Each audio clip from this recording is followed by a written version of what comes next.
Hello students, welcome to intelligence learning TYB com का semester 6 का advance accounting का question paper यहाँ पे देख रहे हैं हम अप्रैल 2025। इसका कंप्लीट सॉल्यूशन हमें यहाँ पे देखना है।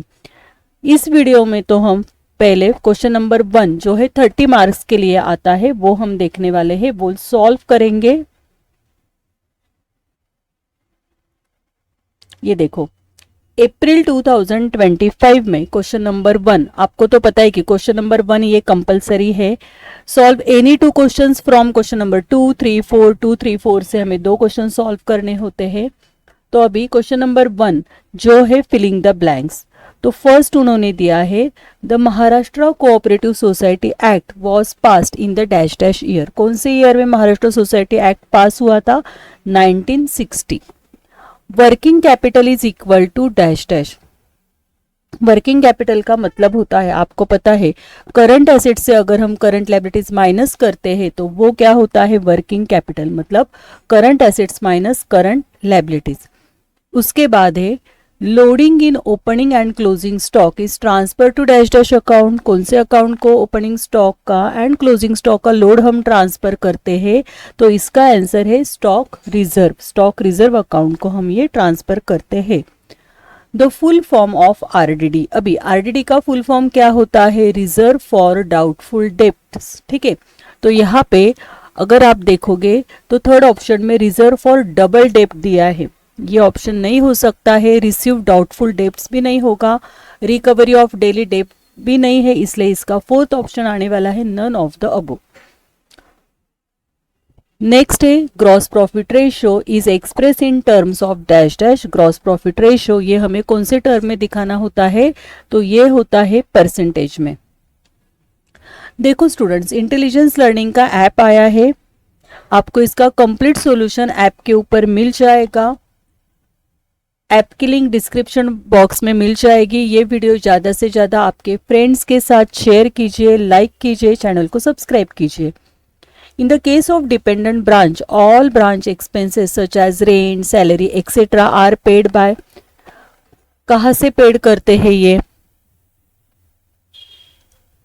तो इसका आंसर है कौन पेड करता है सब एक्सपेंसेस? हेड ऑफिस आंसर आने वाला है। Primary objective in the formation of dash dash is promoting of saving. देखो, सेविंग का मतलब कौन सा? Cooperative society, sole proprietary firm या जॉइंट स्टॉक कंपनी या पार्टनरशिप फर्म, किसका मोटिव? ये primary objective promoting of saving को होता है, तो उसका आंसर आने वाला है आपका कोऑपरेटिव क्रेडिट सोसाइटी। अभी यहाँ पे हमें ट्रू और फॉल्स देखने हैं। Dividend received on shares is recorded at the income side of profit and loss account. अगर हमें डिविडेंड रिसीव्ड होता है तो वो हम कहाँ पे दिखाते हैं? प्रॉफिट एंड लॉस के क्रेडिट साइड में दिखाते हैं, क्योंकि वो इनकम है, इसलिए ये सेंटेंस क्या है? ट्रू रहने वाला है। उसके बाद branch not keeping the full system of accounting is known also known age dependent branch. जो अपने सेपरेट अकाउंट्स मेंटेन नहीं करती है तो वो क्या हो जाती है? Dependent branch. तो ये भी सेंटेंस आपका क्या होने वाला है? ट्रू होगा। डेब्ट to equity ratio establish the relationship between long term डेब्ट एंड ओनर्स इक्विटी।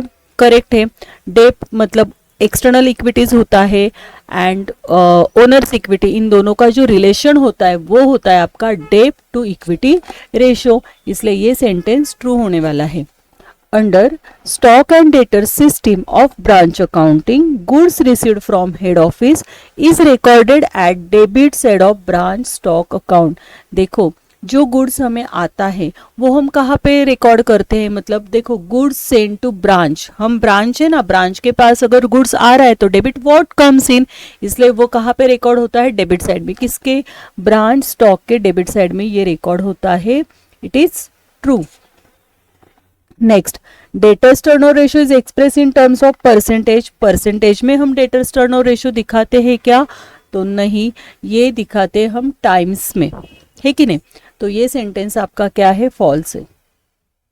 उसके बाद petty cash is prepared to maintaining small expenses like carriage, postage, entertainment. नहीं, तो पेटी कैश बुक किस लिए मेंटेन करते हैं? हम जो स्मॉल एक्सपेंसेस, पेटी एक्सपेंसेस होते हैं उसलिए मेंटेन करते हैं, तो ये सेंटेंस फॉल्स होने वाला है। एंड लास्ट है branch account is prepare to ascertain profit and loss of the branch.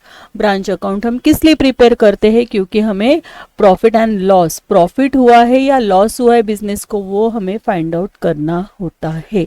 तो यहाँ पे आपके 5 मार्क्स के ट्रू और फॉल्स भी कंप्लीट हो गए। अभी है मैच द फॉलोइंग।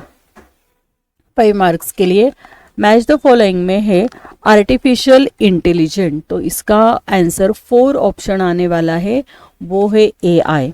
नेक्स्ट है CSR, तो CSR मतलब क्या होगा, कॉर्पोरेट सोशल रिस्पॉन्सिबिलिटी, इसलिए इसका आंसर 5th आने वाला है। नेटवर्थ, तो नेटवर्थ का आंसर क्या आएगा आपका, नेटवर्थ मतलब total assets minus total liabilities, 3rd का ऑप्शन 3rd ही आने वाला है। Okay. Stock and debtors method, stock and debtors method का आंसर क्या आएगा, जो स्मॉल साइज ब्रांचेस होते हैं, मतलब ये देखो फर्स्ट स्मॉल साइज जो ब्रांचेस होते हैं वो stock and debtors method use करते हैं। एंड लास्ट में है कोऑपरेशन, तो यहाँ पे working together for common purpose, ये इसका आंसर आने वाला है। ठीक है, तो हमने यहाँ पे MCQ देखे, ट्रू और फॉल्स देखे and match the pairs.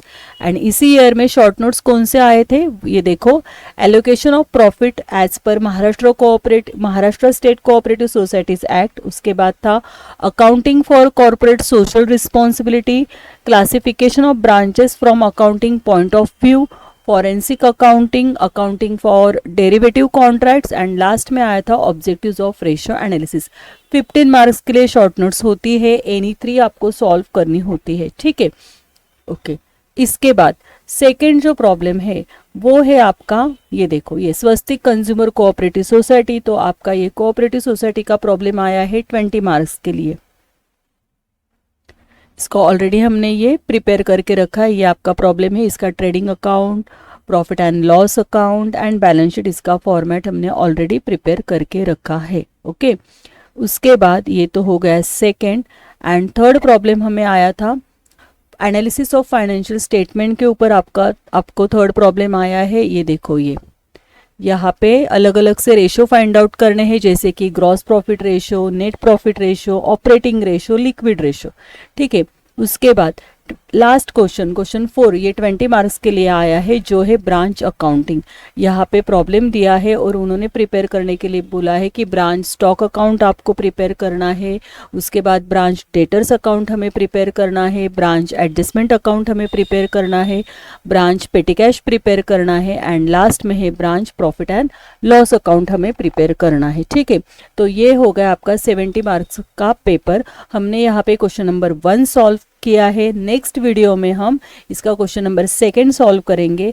And अगर इसका आपको कंप्लीट सॉल्यूशन विद PDF चाहिए तो आपको इंटेलिजेंस लर्निंग ऐप को विजिट करनी है।